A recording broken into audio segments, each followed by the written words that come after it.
ಮಂಡ್ಯದ ಕೆರಗೋಡಿನಲ್ಲಿ ಹನುಮಧ್ವಜ ತೆರವು ಪ್ರಕರಣ ಈಗ ಭಾರೀ ವಿವಾದಕ್ಕೀಡಾಗಿದೆ. ಗ್ರಾಮಸ್ಥರು ಮತ್ತು ಸರ್ಕಾರದ ನಡುವಿನ ಈ ಜಟಾಪಟಿಯಲ್ಲಿ ಈಗ ರಾಜಕೀಯವೂ ಸೇರ್ಕೊಂಡ್ಬಿಟ್ಟಿದೆ. ಅಷ್ಟಕ್ಕೂ ಈ ವಿವಾದ ಹುಟ್ಟೋಕೆ ಕಾರಣ ಏನು ಎಲ್ಲವನ್ನ ತಿಳಿಸ್ತೀನಿ ಕಂಪ್ಲೀಟ್ ಆಗಿ ಈ ವಿಡಿಯೋದಲ್ಲಿ.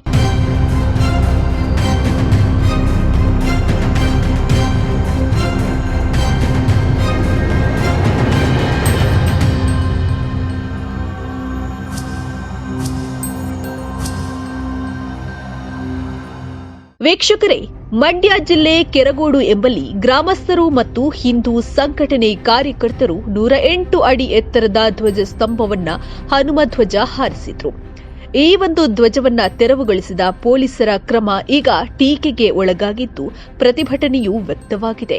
ಕೆರಗೋಡು ಗ್ರಾಮದಲ್ಲಿ ಗ್ರಾಮಸ್ಥರ ಪ್ರತಿಭಟನೆ ಮುಂದುವರೆದಿದ್ದು ಉದ್ವಿಗ್ನ ಪರಿಸ್ಥಿತಿ ನಿರ್ಮಾಣವಾಗಿತ್ತು. ಅಯೋಧ್ಯೆ ರಾಮ ಮಂದಿರದಲ್ಲಿ ಬಾಲರಾಮ ಪ್ರಾಣ ಪ್ರತಿಷ್ಠಾ ಕಾರ್ಯಕ್ರಮದ ನಿಮಿತ್ತ ಜನವರಿ 22ರಂದು ಕೆರಗೋಡು ಗ್ರಾಮಸ್ಥರು ಗ್ರಾಮದ 108 ಅಡಿ ಎತ್ತರದ ಧ್ವಜಸ್ತಂಭದಲ್ಲಿ ಹನುಮ ಧ್ವಜವನ್ನ ಹಾರಿಸಲು ತೀರ್ಮಾನ ಮಾಡಿಬಿಟ್ಟಿದ್ರು.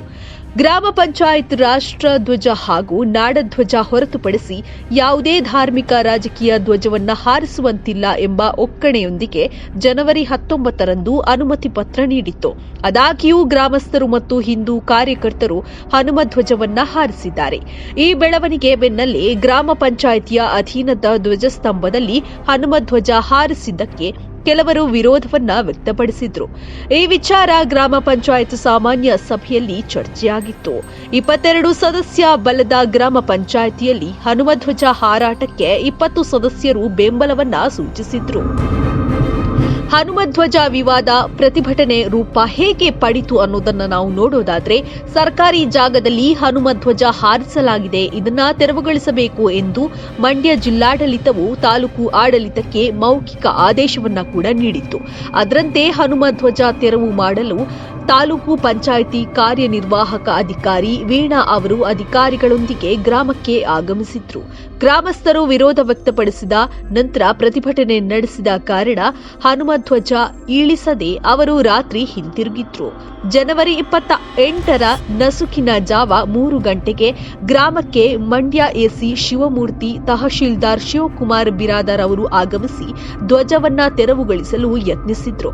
ಸ್ಥಳಕ್ಕೆ ಪೊಲೀಸರು ಆಗಮಿಸಿದ್ರು. ಈ ವಿಚಾರ ತಿಳಿತಾ ಇದ್ದಂತೆ ಗ್ರಾಮಸ್ಥರು ಸ್ಥಳದಲ್ಲಿ ಜಮಾಯಿಸಿಬಿಟ್ಟಿದ್ರು. ಅಧಿಕಾರಿಗಳ ವಿರುದ್ಧ ಪ್ರತಿಭಟನೆಯನ್ನ ಕೂಡ ನಡೆಸಿದ್ರು. ಅಧಿಕಾರಿಗಳು ಪ್ರತಿಭಟನೆಕಾರರ ಮನವೊಲಿಸಲು ಯತ್ನಿಸಿದ್ರು, ಫಲ ನೀಡಲಿಲ್ಲ. ಕೂಡಲೇ ಗ್ರಾಮದಲ್ಲಿ 144 ಸೆಕ್ಷನ್ ಜಾರಿಗೊಳಿಸಿ ಗುಂಪು ಚದುರಿಸಲು ಲಾಠಿ ಚಾರ್ಜ್ ಅನ್ನ ಕೂಡ ಮಾಡಲಾಯಿತು. ಇಷ್ಟಾದ ಬಳಿಕ ಪೊಲೀಸರು ಹನುಮಧ್ವಜವನ್ನ ತೆರವುಗೊಳಿಸಿದ್ರು. ಇದು ಗ್ರಾಮಸ್ಥರನ್ನ ಕೆರಳಿಸಿಬಿಟ್ಟಿತು. ಗ್ರಾಮಸ್ಥರು ಮತ್ತೆ ಬೀದಿಗಿಳಿದು ರಸ್ತೆಯಲ್ಲೇ ಅಡುಗೆಯನ್ನ ಮಾಡುತ್ತಾ ಪ್ರತಿಭಟನೆ ನಡೆಸೋಕೆ ಮುಂದಾಗಿದ್ರು. ಈ ಒಂದು ಹಂತದಲ್ಲಿ ಪೊಲೀಸರು ಗ್ರಾಮಸ್ಥರು ತಂದಿದ್ದಂತಹ ನೀರನ್ನ ರಸ್ತೆಗೆ ಸುರಿದು ಅವರನ್ನ ಚದುರಿಸಲು ಪ್ರಯತ್ನ ಪಟ್ಟರು. ಇದೇ ವೇಳೆ ಗ್ರಾಮಸ್ಥರು ಶಾಸಕ ರವಿಕುಮಾರ್ ಅವರ ಫ್ಲೆಕ್ಸ್ಗೆ ಚಪ್ಪಲಿ ಹಾರವನ್ನ ಹಾಕಿ ಆಕ್ರೋಶವನ್ನ ಹೊರಹಾಕಿದ್ರು. ಇಷ್ಟಾದ ಬಳಿಕ ಗ್ರಾಮಸ್ಥರು ಹಿಂದೂ ಕಾರ್ಯಕರ್ತರು ಸಭೆಯನ್ನ ನಡೆಸಿ ಮನೆ ಮನೆಗೆ ಹನುಮಧ್ವಜವನ್ನ ನೀಡಿ ಪ್ರತಿ ಮನೆಯ ಮೇಲೂ ಕೂಡ ಹನುಮಧ್ವಜ ಹಾರಿಸಿಬಿಟ್ರು. ಇದೀಗ ರಾಜ್ಯದಲ್ಲಿ ಈ ವಿಚಾರ ಸಾಕಷ್ಟು ವಿವಾದವನ್ನ ಸೃಷ್ಟಿಸಿಬಿಟ್ಟಿದೆ. ರಾಜಕೀಯ ವಲಯದಲ್ಲಂತೂ ಸಾಕಷ್ಟು ಗೊಂದಲಗಳಿಗೆ ಕಾರಣವಾಗಿದೆ.